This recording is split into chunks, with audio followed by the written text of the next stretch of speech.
আত্মসমর্পণের পর জামিন পেলেন তাবাসসুম উর্মি। মানহানির অভিযোগে করা মামলায় আত্মসমর্পণ করে সাময়িক বরখাস্ত সহকারী কমিশনার নির্বাহী ম্যাজিস্ট্রেট তাপসী তাবাসসুম উর্মি জামিন পেয়েছেন।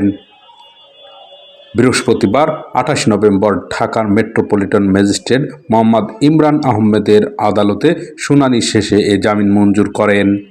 এর আগে সকাল 10:30টার দিকে একই আদালতে আত্মসমর্পণ করেন তিনি।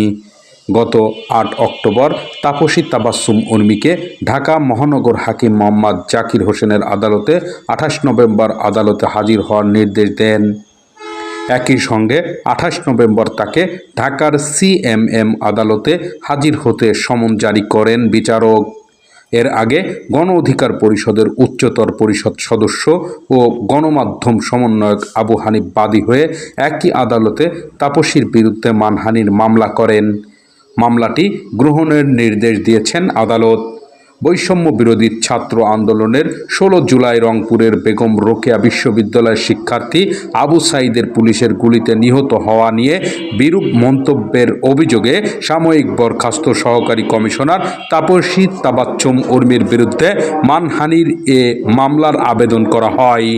ঢাকার মেট্রোপলিটন ম্যাজিস্ট্রেট জাকির হোসেনের আদালতে আবু হানিফ বাদী হয়ে এ আবেদন করেন।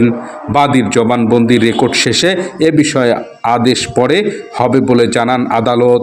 বাদীপক্ষের আইনজীবী মোহাম্মদ খাদেমুল ইসলাম বিষয়টি নিশ্চিত করেছেন।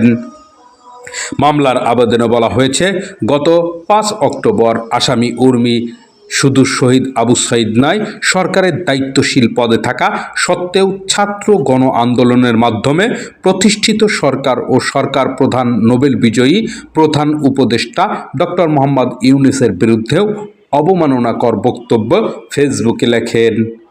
এর মাধ্যমে সুপ্রিম কোর্টের আপিল বিভাগের রেফারেন্সের ভিত্তিতে সংবিধানসম্মতভাবে গঠিত একটি সরকার প্রধান সম্পর্কে বিষোদ্গার করা হয়েছে এবং সরকার উৎখাতের হুমকি দিয়ে জনমনে ভীতি সৃষ্টি করা হয়েছে।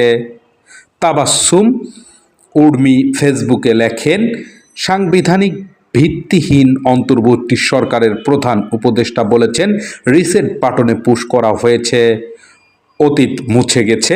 রিসেট বাটনে ক্লিক করে দেশের সব অতীত ইতিহাস মুছে ফেলেছেন তিনি। এতই সহজ, কাউন্টডাউন শুরু হয়ে গেছে আপনার মহাশয়। মুক্তি 24।